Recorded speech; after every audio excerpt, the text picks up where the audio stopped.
It was 11:42 a.m. at the Fork and Fern, the fanciest brunch spot in Juniper Hollow, when I heard a shriek louder than the espresso grinder rattle every mimosa glass in the place. I will not pay for a meal that arrived one napkin short. The voice belonged to Deborah Langston, our HOA president, who was now standing on a velvet chair and brandishing a crumpled receipt at a 19-year-old server named Kyle. The poor kid looked like he was questioning his entire will to live as Deborah continued her theatrical performance about napkin deficiency and what she called a violation of basic hospitality standards. I sat in the corner, casually sipping my iced chai, watching this disaster unfold. People around me whispered with recognition. One woman leaned toward her friend and said, "Isn't that the woman who fines people for having the wrong color hummingbird feeders?" Indeed, it was. And I knew exactly what kind of storm Deborah was about to bring upon herself because I had been keeping detailed records of her antics for months.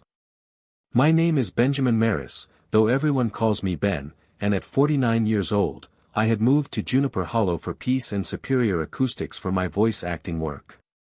What I got instead was a front-row seat to suburban tyranny.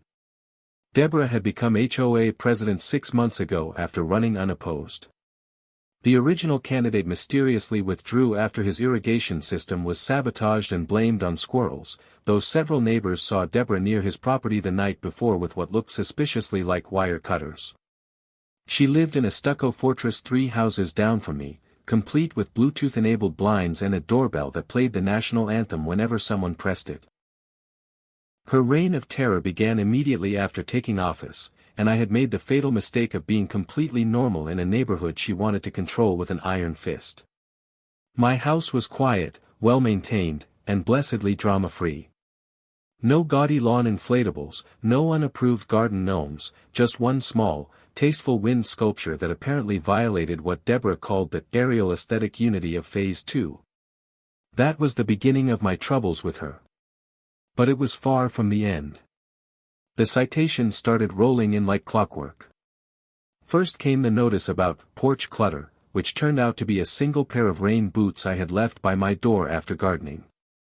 Then came the complaint about improper hedge tone, because my bushes were apparently 2 shades darker than the approved community green palette. The most ridiculous citation arrived on a Tuesday morning, typed on official HOA letterhead with Deborah's looping signature at the bottom. It claimed my mailbox was invasive because it was black instead of community tan. I had lived here for 3 years with that same black mailbox, but suddenly, it was a violation worthy of a $200 fine. I started keeping copies of everything, scanning each citation and storing them in multiple folders, both physical and digital. My background in voice acting had taught me the importance of documentation, and something told me I would need every piece of evidence I could gather. Deborah weaponized the monthly newsletter like it was her personal propaganda machine. She featured passive-aggressive puzzles with titles like, "Can you find the 8 violations in this photo of a disgraceful yard?" The photo was always of my yard, taken from various angles without my permission. She even created a shame column called Compliance Corner, where she would describe violations without naming names, but with enough detail that everyone knew exactly whose house she was talking about. The description of a certain resident's offensive wind sculpture that creates unauthorized ambient noise was clearly about me. Then came the real overreach that made me realize Deborah had completely lost touch with reality. At 2 a.m. on a Thursday night, my security camera caught her trespassing on my property with a decibel meter app on her phone, measuring the sound of my wind sculpture. She spent 20 minutes creeping around my yard in her bathrobe and slippers, holding her phone up to record what she called evidence of nocturnal sound violations. The next morning, she posted grainy infrared images of my home on the HOA message board with the caption, "Suspected nocturnal violations under investigation." I invested in better security cameras after that incident and started recording everything. I also bought my own professional-grade decibel meter and documented that my wind sculpture produced less noise than the approved water features in several other yards.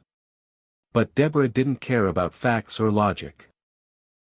She was drunk on the tiny amount of power the HOA gave her, and she wielded it like a weapon against anyone who dared to exist peacefully in her domain. She scheduled mandatory beautification meetings at 6 a.m. on Saturdays and fined anyone who didn't attend $50 per absence. The Fork and Fern incident was where everything changed.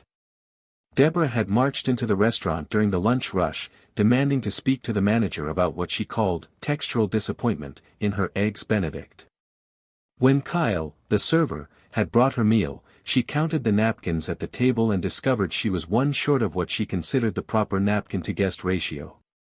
She went ballistic, screaming about serviette deficiency, and claiming that napkin denial was somehow a violation of the Americans with Disabilities Act. The manager tried to calm her down by offering a free dessert, but Deborah grabbed a biscotti from the counter and threw it at the espresso machine. I recorded the entire meltdown on my phone from multiple angles, making sure to capture the audio clearly. My voice acting experience had taught me the importance of good sound quality, and Deborah's shrieking came through crystal clear. She threatened to call Channel 6 News and promised to destroy the restaurant with her Yelp reviews. She even claimed she had connections with the health department and would have them shut down for napkin negligence. Kyle stood there, trembling slightly, as Deborah continued her tirade about hospitality standards and the decline of customer service in America.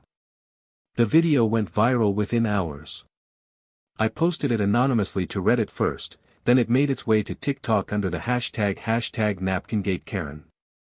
People couldn't believe someone would have such an extreme reaction to a missing napkin. But those of us who lived under Deborah's HOA rule weren't surprised at all. Comments poured in from around the country, with people sharing their own HOA horror stories and expressing sympathy for poor Kyle. Someone even started a "Free Kyle" merchandise line with t-shirts featuring his shocked expression from the video. But the real turning point came when a local reporter named Patricia Rise recognized Deborah from a previous incident. Apparently, Deborah had once called 911 about a lukewarm latte at a different coffee shop, claiming it was intentional assault with a tepid beverage. Patricia had also covered a story about Deborah trying to citizens arrest a landscaper for illegal hedging on public property. I reached out to Patricia and sent her my complete file of HOA complaints and documentation. Suddenly, the HOA drama wasn't just neighborhood gossip anymore. It was a news story about potential abuse of power and financial misconduct. The city launched an official investigation into HOA operations after Patricia's story aired. Investigators discovered that Deborah had been issuing fines she wasn't authorized to give and pocketing the payments through a fake company called Civic Compliance Solutions LLC, which was nothing more than a P.O. box at a UPS store downtown. The unauthorized fines totaled over $30,000 collected from various neighbors over her 6-month reign. She had been using the money to fund her own home improvements while claiming they were HOA beautification projects. Former board members started coming forward with their own stories. Deborah had been doctoring meeting minutes to make it appear that votes had taken place when they hadn't. She would schedule board meetings without notifying other members, then claimed she had a quorum because she counted her cat, Mr. Whiskers, as an attending member. She had even tried to implement a mandatory garland quota during the holidays, requiring each house to display at least 15 feet of HOA-approved garland or face a $500 fine. One board member revealed that Deborah had threatened to report him to Immigration Services if he didn't vote her way, even though he was born in Ohio. The emergency HOA meeting was standing room only, with neighbors packing into the community center like it was a championship game. I presented the napkin footage with professional quality audio, complete with slow-motion edits of the biscotti throw and a highlight reel of Deborah's most outrageous statements. She tried to defend herself with a PowerPoint presentation titled "Standards versus Savagery," but she was drowned out by jeers and two men in the back chanting, "Give Kyle a raise. Give Kyle a raise." Someone had even brought Kyle as a guest of honor, and he received a standing ovation when he walked in. Deborah's attempts to maintain control became increasingly desperate. She claimed the video was edited with artificial intelligence to make her look bad. She accused me of being part of a conspiracy to destroy property values in Juniper Hollow. She even suggested that the missing napkin had been intentionally withheld as part of what she called a calculated campaign of customer harassment. The crowd's laughter grew louder with each ridiculous claim, and several people started recording her meltdown at the meeting, creating a sequel to the restaurant video.